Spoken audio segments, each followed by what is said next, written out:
to Jay Moore, Josh and Joe. It is Wednesday, February 11th. Oh, I butchered that. It's Wednesday, February 11th, and Joe, the Seattle Seahawks are your 2025 Super Bowl champions. Pretty crazy. Yeah, good for them. It was, we'll dive into it, but the storyline obviously is the Sam Darnold comeback tour. It's the best. I love it. It's like because he was with the Jets. I think Adam Gase was the head coach then. Oh wow, yeah. And so he had a hard go of it there. Then he got kind of thrown around Carolina. Where else? San Francisco, maybe. San Francisco, and then did really well in Minnesota. Yeah. Then they all called him a pumpkin, and then he went to Seattle, proved all the haters wrong, and won him a Super Bowl. You love a story when you got a kid that's seeing ghosts out there on the field go all the way to winning a Super Bowl. Yep. I will credit this Super Bowl win to an outstanding coaching performance by Mike Macdonald, because good Lord, it was a horrible game. I'm gonna call a spade a spade. Any way you look at it, like even if you're a Seahawks fan, obviously it's a lot better if you're a Seahawks fan, but even if you're a Seahawks fan, like 5 field goals. I mean, it was 9-0 in the first half. We had a defensive slugfest. Again, like I said, the Seattle defense is unreal. They made the Patriots offensive line look horrendous. They had 79 yards. I think Bad Bunny carried the ball farther than the Patriots all game. Those were going around. That was kind of funny. That was funny. Yeah, this was just a masterclass of Mike Macdonald defenses. And honestly, the Patriots defense didn't play terrible as well. Like they Christian Gonzalez was unreal. Gonzalez should have been, if they could have given like a Patriots MVP of the game, it would have been Christian Gonzalez. Oh yeah, absolutely. I mean, yeah, you're right about that. I kind of felt like there was a lot of almost in this game. There was like some almost plays that would have been there if they would have been completed. Mm-hmm. You had the one where Sam Darnold kind of escaped from the rush, stepped up into the pocket, and then threw that pass to JSN that was just a little off the mark, but he would have done clear shot to the end zone on a deep play. You had Hunter Henry kind of in the middle where he had a pass where he dropped, and then there was one where Drake May, this was like, could have been a changing point. And they were starting to get momentum in the game after they had 7, and he just does not complete a pass to, what was it, Harry Douglas or somebody. It was just right to the ground. Mm-hmm. So yeah, there was. Granted, like you said, it was a masterful job of like defensive scheming by Seattle. Patriots played hard too on defense as well, but there was just a lot of opportunities on offense that just weren't there. Yeah, Drake May was the one seeing ghosts, not Sam Darnold. Hell, even that pass in the fourth quarter, even Chris Collinsworth was like, I have no idea what that was. He's like, I have no idea what's going on there. And okay. If you can't stand the commentary that much, because I saw people were shitting on the commentators, and I'm like, dude, change it to the Hispanic commentary. Change it, just mute it. Don't, like, people are like, oh, I can't stand Chris Collinsworth, and yet they're just listening to him. Mm-hmm. Like that's part of that definition of insanity that Einstein was talking about. I think you're doing the same thing over and over. Don't listen to him. Mute it. Again, like I said, I'm sure they had some Hispanic commentary on there because Bad Bunny, thing happened. And yeah, I just stop. The NFL is, branching into the international waters. Correct. So they have something. I'm trying to think if NBC did have something or not. I'm pretty sure they did have a Spanish broadcast. Listen, Chris Collinsworth is going to be on my TV no matter what, and I'm going to watch the football game. So I've learned to like Chris Collinsworth. So you flipped around too? I flipped around, yes. Yeah. Oh, you did too? Yeah. It's more of like, all right, I did it in a sarcastic way. Like, how like in the movie The Other Guys, Mark Wahlberg, he learns ballet. by making fun of the kids. Yeah. That's kind of how I am with Chris Collinsworth. I've learned to love Chris Collinsworth by making fun of Chris Collinsworth. Oh, exactly. That's exactly how I watch him. I love getting a good laugh. Yes. You know? Yes. That you just got to change how you watch Chris Collinsworth. That's all we're saying. And when the game's boring, then you just kind of focus in on the commentary where you have Mike Tirico, who's basically just walking out the door. He's ready for the Olympics. Mm-hmm. And then Chris Collinsworth, because he's tired of Chris Collinsworth's shit. And yeah, what was it? After the interception, he's like, I got nothing here. Yeah. He said, I got nothing. And then I don't know if you saw, but when they were doing the onside kick at the end of the game, where he was... I left, by the way. Basically... No, you left at that point? Yeah. Okay. So basically at that, they were talking about onside kicks and the Thomas Morstead famous onside kick with the Saints in the Super Bowl. In the Super Bowl with the Colts. And so he was like, Mike Tirico said, "Oh, I'm sure everybody remembers where they were." And just out of nowhere, Chris Collinsworth was like, "I'll never forget where I was. I was at the concession stand," and then just stops. Like he gave Mike Tirico nothing to go off of. He was like, "All right," and just moved on to the next subject. See, that's just funny. I know, exactly. It's hilarious. It's just funny. Like he didn't just went to the concession stand. Didn't say what he was getting. Nothing. Didn't say how he raced back and missed everything. No, he just went to the concession. Yeah, exactly. Now he leaves it up to your imagination. Now you create the rest of the story. You're right. Yeah. Yep. Yeah. Okay. So yeah, let's enough with the commentary hate. Like, come on, you can do this. Just make a game out of it, or mute it. You can. There's a mute button on every single TV, and if you can't find the mute button, turn the volume all the way down. Right. Very easy. Third quarter was a dud. Yeah, we'll get to the halftime show, but third quarter was a dud. Things kind of vamped up in the fourth quarter with that Matt Collins touchdown. Mm-hmm. I mean, the first touchdown didn't come until the fourth quarter. Correct. Yes. Oh yeah, that's right. Jesus, yeah. I keep forgetting that. What was Matt Collins's? So he's a big walk-in outfit guy. Did you see he looked like he was dressed kind of like Hannibal Lecter in that prison gear? Yep. Do you know what he was going for there? So there was apparently there was quite a bit that went in with his outfit. I think range 13 was something that was on his back, and that has some reference to Alcatraz. Alcatraz? Yeah, which is, obviously it's shut down, but just outside of San Fran. Also 13 is his number as well. And then he was like prisoner 13135 or something like that. There was a lot of symbolism to it. But if I was Drake May, that's a killer on your team. A killer? That's a killer. Why? You gotta throw the ball. You gotta give him the ball. Oh yeah, 100%. Oh, okay. I thought you were going a different way with that. Yeah, absolutely, 100%. Throw the ball to him. He's out for blood. He's willing to go to jail for you. He's the one that got their touchdown, their only touchdown. Mm-hmm. So he's a good receiver though. Congrats to Kenneth Walker for Super Bowl MVP. That was another thing.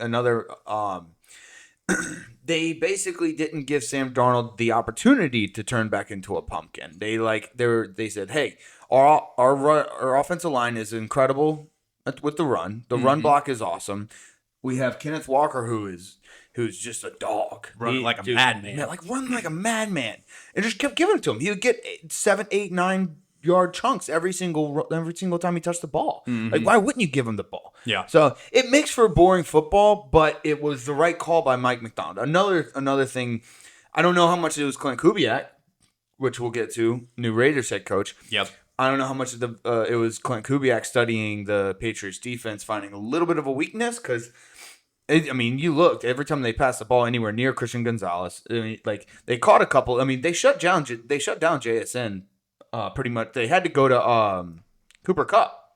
Yeah, they had to end up having to go to Cooper Kupp, which I think is another thing because they got him started early, which I think was on purpose. That was deliberate, so that they could keep the Patriots defense honest. I think they were assuming Christian Gonzalez was going to stay on JSN, which he did. Oh, correct, yeah. And so that again, kudos to either Clint Kubiak or Mike Macdonald, whichever one made that call. But yeah, he's the first running back since Terrell Davis in 1998 to win a Super Bowl MVP. 28 years. Wow. Yeah, been a hot minute. Yeah. So good for him. I like seeing non-quarterbacks win any type of MVP. Yeah. It It reminds everybody that there's 10 other people on the field at one time, or if you want to say this other side of the ball, another 11. Correct. There's other positions on the field. Yeah, and there's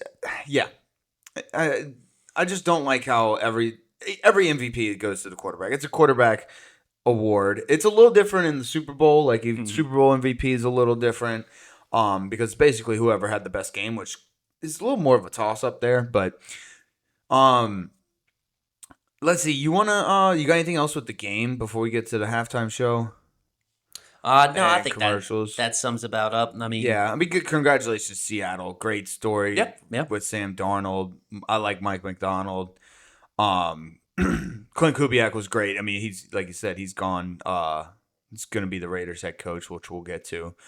I do want to say, dude. I mean, did you see the Sam Darnold and Kenneth Walker sitting in the teacup at Disneyland? I didn't get a chance to see it. I saw the notification for it. I don't think they want to go to Disneyland. It doesn't look like they want to go to Disneyland. Oh, not enjoying it. I think they get paid to go to Disneyland. Well, I guess they were in Disneyland.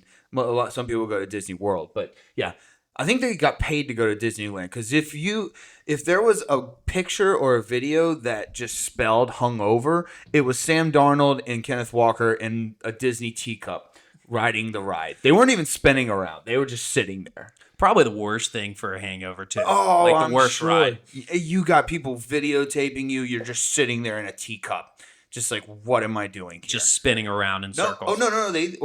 I guess the ride was spinning around, but they were. You know how that you have that little handle in the middle that you can spin. They weren't going to add to it. No, they weren't touching that. It almost looked like they were trying to keep in like a throw up. Yeah, it was that bad. But anyways, so halftime show I think we got to address it. I don't really care. I just thought it was kind of boring, honestly. It was kind of boring, kind of weird. It was just 15-20 minutes of a bunch of Hispanic stereotypes and Bad Bunny humping the air. Like, and there was a lot of humping. There was a lot of humping the air. Yeah. The trust fall was kind of cool. That's it. It really was just boring. I love the Lady Gaga part, but I'm a little biased because I'm a huge Lady Gaga fan. Of course. But I don't know what you thought. I mean, you can try and, explain your view, but I just thought it was boring. Yeah. No, I thought it was good, but it wasn't like what we're getting from the reactions, because it's either like great or like the best halftime show ever, or it's like the worst halftime show ever. And I don't think it's either one of those. No. Like nothing, and not everything has to be superlatives. Right, but it's also like, good word, nice. It's also all these halftime shows are making a statement, and I move past it, and so like it's just which statement makes the most noise. I think we kind of knew what was coming, and a lot of people were annoyed by this, it being in Spanish. And honestly, if I knew Spanish, it probably would be a little better. But I've also been listening to Pearl Jam for years, and I still have no clue what Eddie Vedder says in his songs. So that wasn't a big deal for me. It was just kind of like, nah. Yeah, it was just meh for me. I didn't understand the celebrities underneath.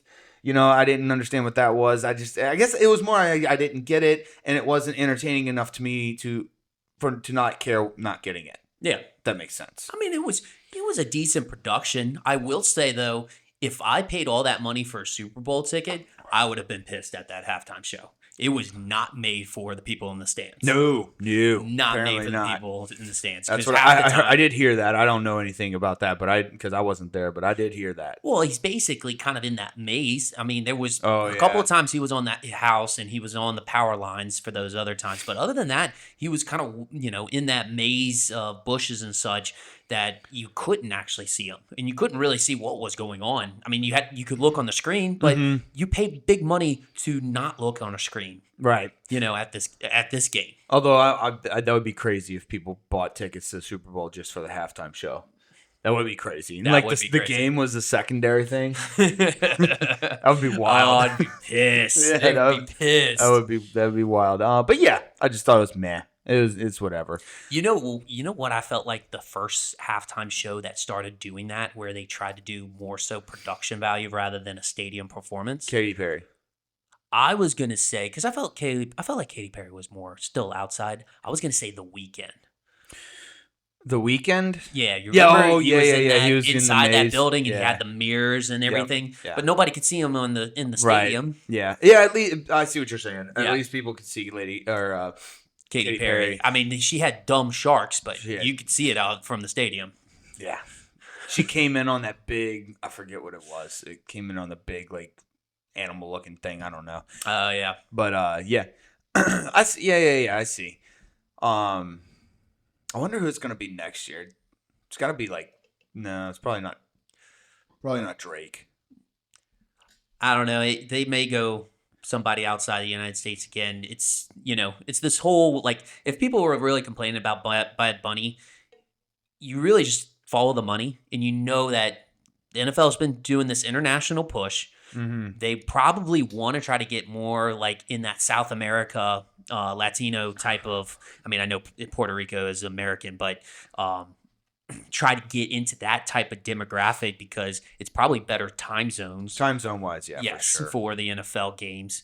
But yeah, so if you really want to track exactly why they made the decision, I think you have to go to that. They may do a pullback where they get somebody different on the opposite end of the spectrum. They could go. So I mean, I feel like Taylor Swift is like just kind of up there, served to be served on a platter. Like I mean, it's just for their taking. I think she said no. So I'm pretty sure it is? Yeah, because she has like the top 5 odds for next year. She could change her mind. I was seeing. But yeah, no, I mean, it did get the most views, but that's not really saying too much because every year it basically goes up. It goes up every year, and then also like if you're going to bring in an international audience, like I mean, Bad Bunny is on a worldwide scale. He is very popular. Well, he's the most popular musical artist in the world right now. Yes, I don't know how they judge that, but that's what I've been reading. Yeah. So yeah, halftime show to me was meh. It was whatever. Commercials were decent. I thought the commercials were decent, but I think it was mostly just because they had like 3 or 4 or 5 of them that really stood out to me, and then those were the ones that I like the Gronk one with the tight end was awesome. That had me rolling. I like the Dunkin' Donuts one with the young Ben Affleck and all them.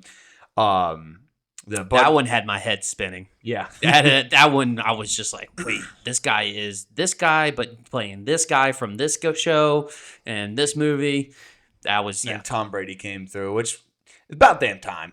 That's what we've just been waiting for the last couple of years of the Dunkin'. The Budweiser one was cool. Like, they had a few that were pretty good. Yeah. I feel like the funny ones aren't as plentiful anymore. I think there's a lot. It seems like there's a lot of serious and like kind of make a statement ones. Yeah, it is, and that's why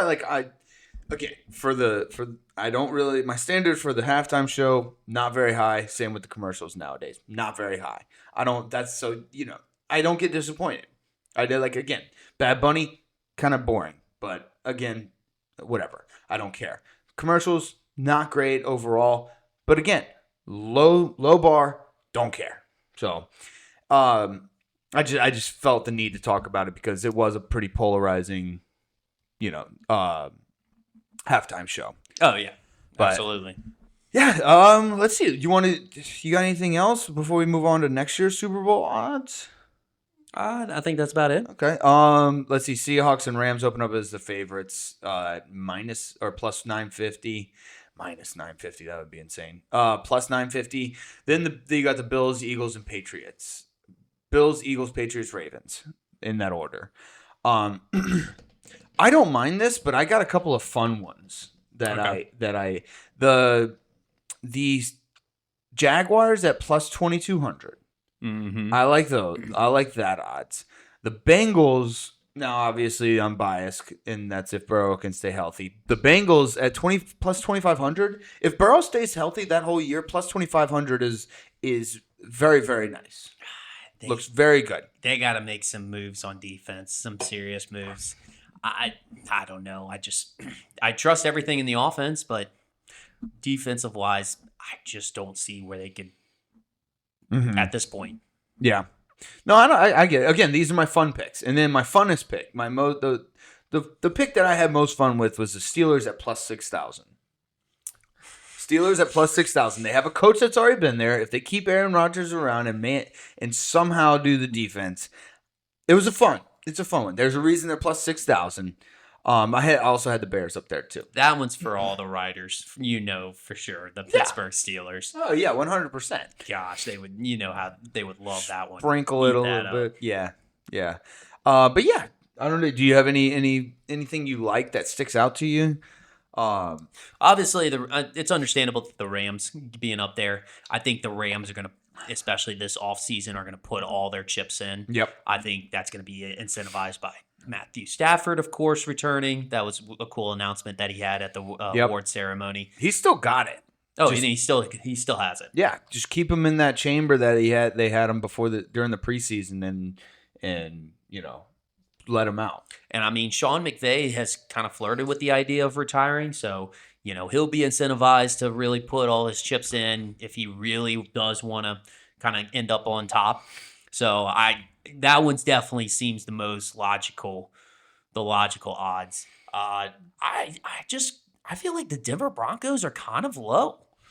I feel like that was another one that I saw that was pretty low. Yeah, because you saw the top ones and like a couple of them. What the Bills and the Ravens both have first year head coaches. Like what they're just gonna magically get themselves back. Like that's they're I don't know. I don't get that very much at all. No, and it was the same logic for the Bears too. Mm-hmm. Like I mean, they got Caleb Williams, Ben Johnson's back. Like they all you need is a couple of pieces on defense. They got Colson Loveland, DJ Moore. They got the Bears have a good team. Yeah, I do like the Bears odds as well. That's not a bad one either. I again can't explain why them and the Denver Broncos are so low. I mean, the Denver Broncos are one game and one quarterback away from making it to the Super Bowl. Yeah, they're a broken ankle away from the Super Bowl. Yeah, exactly. Pretty much. So but and then the other one I like is I like the Houston Texans. I think the Houston Texans have a lot that they can learn from the Seattle Seahawks in this one, and in the fact that they have a stifling defense. If they can just make some upgrades and more so some progress with C.J. Stroud in the offense. Dude, they got to figure something out with C.J. Stroud because his performance last year is going to get them about as far as they went. Well, maybe Sam Darnold gives them the inspiration. Or he sees how Mike McDonald coached and God, I can't think of the Houston's coach name. D'Amico Ryans. Yeah, D'Amico Ryans sees how Mike McDonald coaches and maybe emulates that. Kind of maybe beefs up their run game a little bit more. I don't know. C.J. Stroud does have to figure something out. Yeah, I do like them though, because that defense is it's probably one of the best I've seen in a long time. Yeah, like that. I feel like they have a little bit more star power than the Seattle Seahawks do. I agree. I mean, the Seattle Seahawks don't. I'm not trying to knock them down. They are very, very good as well. But I think there's some star power. Like Will Anderson coming off the edge is absolutely an animal. Monster. And then, Danielle Hunter as well on the other edge. Derek Stingley, cornerback. A lot of great pieces. I was about to say, keep naming LSU guys. Let's see. We had some new coaching hires since we were here last. I want to start with the Arizona Cardinals. This is confusing. Arizona Cardinals hire Mike LaFleur, not to be confused with Matt LaFleur. Mm-hmm. So we got another Mike, and another LaFleur. Another Mike and another LaFleur. This is wild. He's the younger brother of Matt LaFleur, the Green Bay Packers coach. I did see this. This is the first time in NFL history that we've had two different sets of brothers as NFL head coaches at the same time. Interesting. Yeah, the LaFleurs and the Harbaughs. Yeah. So that's kind of cool. We've had sets of brothers as coaches before in the past with the Grudens, the Ryans. I think the Ryans. No, Rob Ryan was never a head coach. No, Rex was a head coach, but Rob was always the defense coordinator. Oh, it was the Harbaughs, and then Grudens and then the Harbaughs again. That's what it was. He spent the last 3 years as the Rams offensive coordinator. It's really nice when you have Matt Stafford. So we'll see how he does. He's honestly followed the Shanahan tree for a Yeah, while yeah. as well. So that bodes well if we've known anything from quarterbacks and coordinators. Mm-hmm. I think he's going to be a good hire. Here's the thing.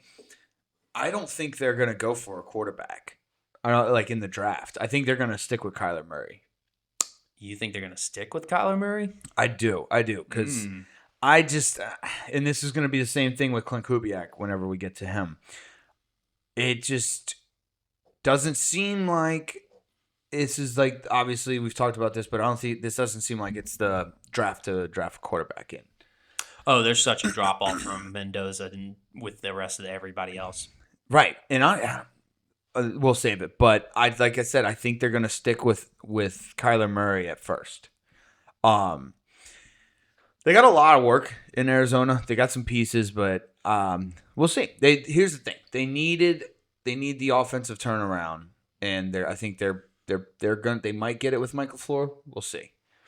Yeah, it'll be a wait and see. He's very young. I think he's going to need time. I think it's going to be kind of the same situation, kind of with what we had with Kellen Moore. First-time head coach, pretty young, bright offensive mind. Has been under some good situations that's helped him develop a little bit, but he's going to need some time. I think you do make a good point about some good pieces on Arizona, but I think there's a lot that they need to build. So yeah, Gannon kind of tanked that a little. Yeah, I mean, it's just.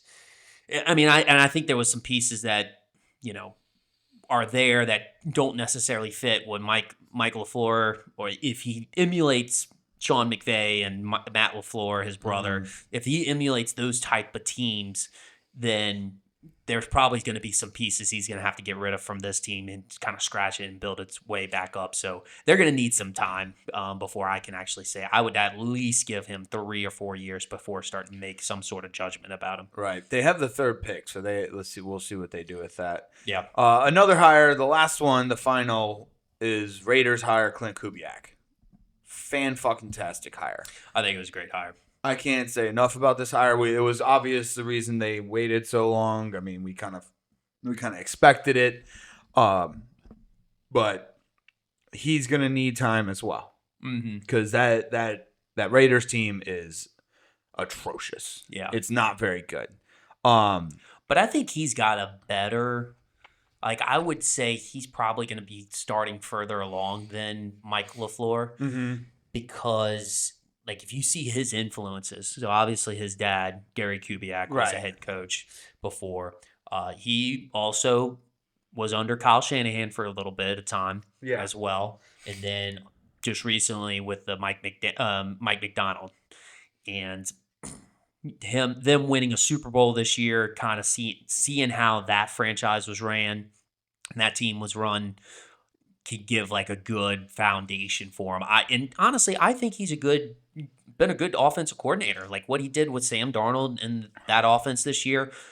Also, after the first, I mean, you can say some other good positives, but the glaring highlight from the previous year when he was the head coach or the offense coordinator at the Saints. After the first two games, we were considered Super Bowl favorites. Right. Oh, yeah. With Derek Carr. Right. Yeah. No, for real. We jumped up to like number 2 in the power rankings. I remember that. And we barely lost to the Eagles the third game, which honestly, I think we should have won that game. Yeah. And then, I mean, obviously it went downhill. The rest is history. But yeah, no, you're not. You're right. You're right. With Derek Carr. This was interesting. I think he'll bring some offensive consistency to the Raiders that they haven't had in a while.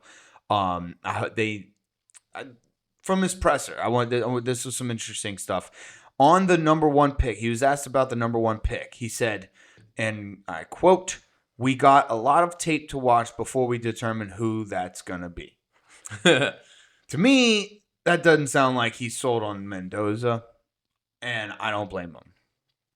I think I like Mendoza, but I think he's more of a system quarterback. And I had some thoughts about this. I figured we were going to save it a little bit until the draft, but yeah, I'm right there with you. and I wouldn't blame the Raiders one bit if they passed on Mendoza. I think this might be like what was that draft year when Kenny Pickett was the first pick or first quarterback drafted at like the 25th pick? You remember that year?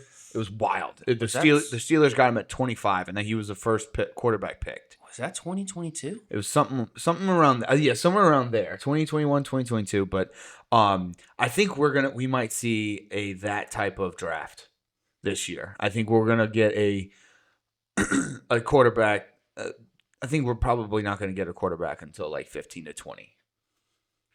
Interesting. Yeah. I mean, I just figured, especially there's going to be some team that'll be desperate enough to want Mendoza, but I also The Raiders would be it. Yeah, but at the same time, too, would you still pick him as the first pick if he turns out to be a Brock Purdy? Maybe, but I mean, Because that's kind of what I see him as. That's also you got to be in a Shanahan offense.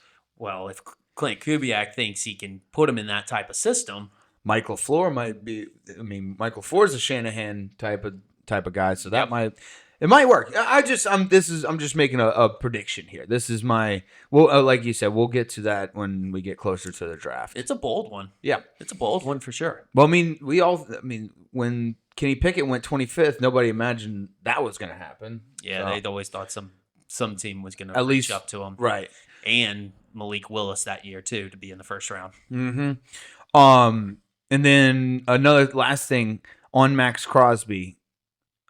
Quote, I got to get a cup of coffee with Max. All right, I'm sorry. I got to get a cup of coffee with Max this morning and look forward to continuing those conversations. That doesn't sound like the conversation went very well, in my opinion. That's a we got a cup of coffee, we hashed some things out. Nothing was even remotely concluded. What if he's just starting off on a hot note with his coaches talk? He's just got some like big time coaches talk. Learned some shit from his dad. Learn some shit from his dad. Learn it from Mike McDonald, Kyle Shanahan. I mean, I would have to say that Kellen Moore has a strong coaches talk language. We've talked about that. Yeah. Ad nauseum, dude. He's so good behind the podium. He might be one of the best. Yeah, you could say probably good, but reporters will say they hate it. Well, then good. That's It's a fine. reporter's nightmare. That's fine.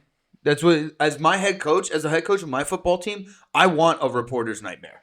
That's Now, true. You don't head want coach of the Falcons, you can go ahead and give the reporters whatever you want. Mike Tomlin, pure entertainment Oh, for it's me. gold. Yeah, standard's the standard, baby. You got yeah, it's incredible. But yeah, so that doesn't sound like it's going too well for Max Crosby. Again, he might be perfecting his coaching talk, but yeah, we'll see how that goes with the Raiders. But great hire, I think, for Clint Kubiak. Both these guys, Michael Flohr and Clint Kubiak, are going to need time. You got anything else on football? I guess that wraps it up for the year, Kinda huh? does wrap it up, huh? It's okay because this is where college basketball starts for me. It's like I've been keeping up with it. Obviously, LSU. We'll get to that in a second. But this is when I start keeping up with teams other than the SEC in college basketball, Okay. and also kind of the NBA. Although the Pelicans kind of suck, so I don't really, it doesn't not too much to me. But college basketball, our Tigers. We'll start with the Tigers. Our Tigers are bad. Is Matt McMahon on the hot seat? I think he's on fire at this point. Yeah.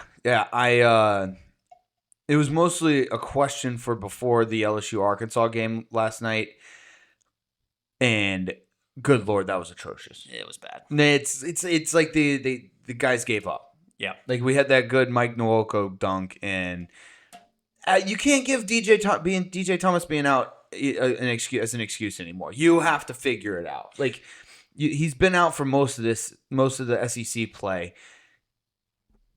It's figure something out, man. I don't know what he needs to figure out, but it's I wonder what Will Wade's up to. What do you think Will Wade's doing right now? He's actually turning around the NC State NC State, right? Yeah, program. he's They're having a pretty good conference slate right now. He's called it the Red Reckoning. The Red Reckoning. Yeah, his first season has been the Red Reckoning. Good gosh, that's what he's called it. I love it. Oh yeah, me too. He's very good. He's always been good at branding. Oh yeah, no, he's very good at branding. Will Wade is good for college basketball. He's good for LSU. But yeah, sometimes I wonder what he's doing. Just checking, just wondering what he's thinking. Yeah, I may or may not have emailed Todd Graves to try and throw some money at Will Wade. Wondering if he's staring at the moon the same time that you are. Yeah, that's it.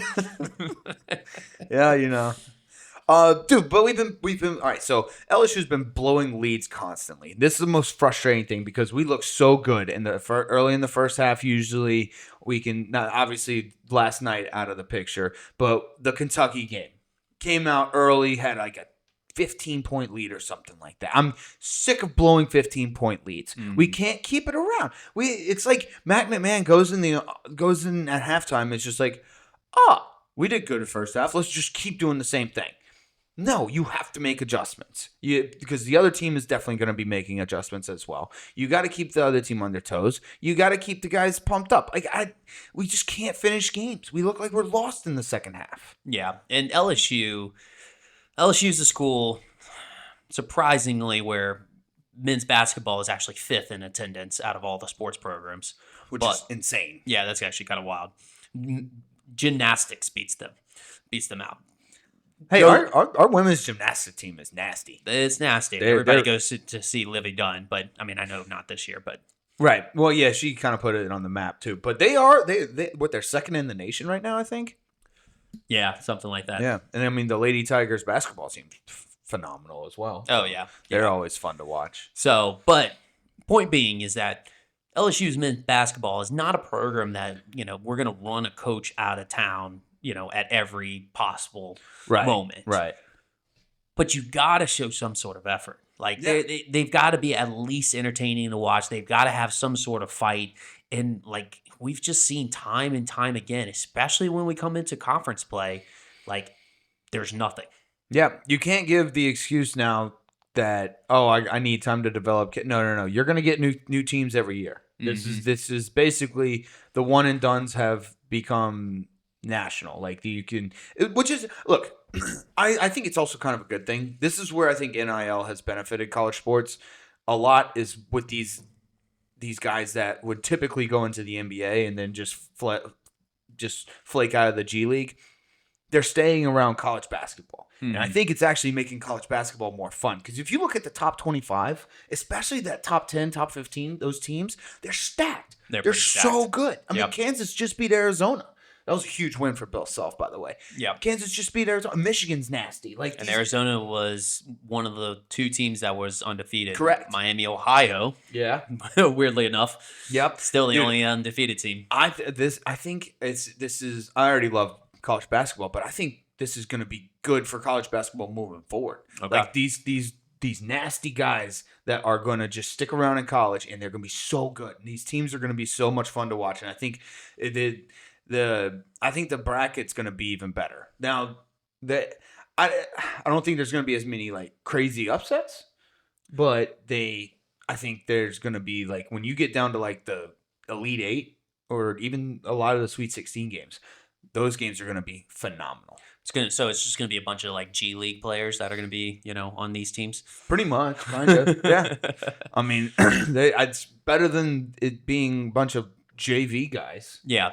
So that was a little bit more of a jab at the players that are coming back from the G League, like Biacco. Oh yeah. I forgot. I saw that. Although there was another judge that actually blocked the restraining order, so he can't play on the team anymore. Oh, interesting. Yeah. So college basketball is back. It's here. The season officially started. Yeah. I feel like after New Year's, I actually figure out that basketball has already started.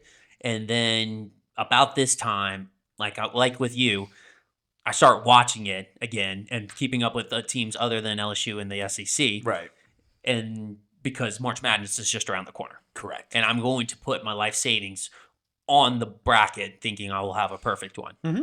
Yeah. And I'll probably bet on all the conference brackets too. Yeah. 'Cause those are fun for me too. But this is college basketball's here. College baseball starts soon too. This is one that's kind of a little more centered towards guys like us who have like historically good baseball teams. Mm-hmm. This isn't as nationwide. It's a lot of like Florida, Wake Forest, LSU, South Carolina, Vanderbilt, all those guys. That's USC, Oregon State, a bunch of Texas teams. Like, we get pumped for this shit. This is fun. I can't fucking wait. LSU starts in about 3 days, I think. Yeah, 3 days. I think their first game's on Friday. That starts soon, and golf. This is another time golf is officially underway. We had the waste management tour. The waste management. That was this. I say this every year. That's a bucket list item because it's the only golf tournament where drinking is very much encouraged. Very much encouraged. Yeah, the 16th hole is electric. Well, it's in the name. Yeah, waste management, like waste it. They're managing the waste of people. Correct. Yeah. It is nice that it's a great. I mean, it's in Arizona. It's so nice out there. But yeah, golf is officially underway. Now I understand there's been a couple of like 3 different tournaments before the waste management, but in my brain, like I say, the Sony Open, the American Express, and then the Farmers Insurance. Those are kind of just like warm-ups. Waste management, that officially starts golf. So golf is here, and Matsuyama bombed. He played so conservatively. That's why people who start the day with the lead, it's unless you have like the Tiger Woods mentality, it's hard to maintain it. He just played so conservatively. Let Chris Goddard up. He was at minus 17 going into the 18th hole, and then he bogeyed it. Let Chris Goddard up, and then Chris Goddard played him in a playoff and ended up beating him.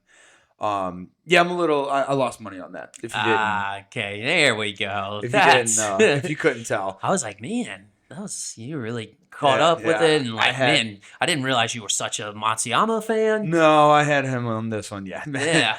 But yeah, good job, Chris Goddard. That's the second win of the season. We've had 4 tournaments. He's had 2 wins. He's playing playing some good golf this year. Ooh, a little Scotty in him. Yeah, a little bit. I mean, Scotty's on tear. Scotty's already won 1 too. So, yeah. But actually, even when Scotty does bad, Scotty does good. Mm-hmm. That was crazy. As far as he was almost on the cut, and then next thing you know, he's like, "Oh, I'll finish 3rd." Yeah, exactly. He's crazy. But you got anything else, dude? I think that about wraps it up. Alrighty. I guess we'll see y'all next week. Love y'all. Later.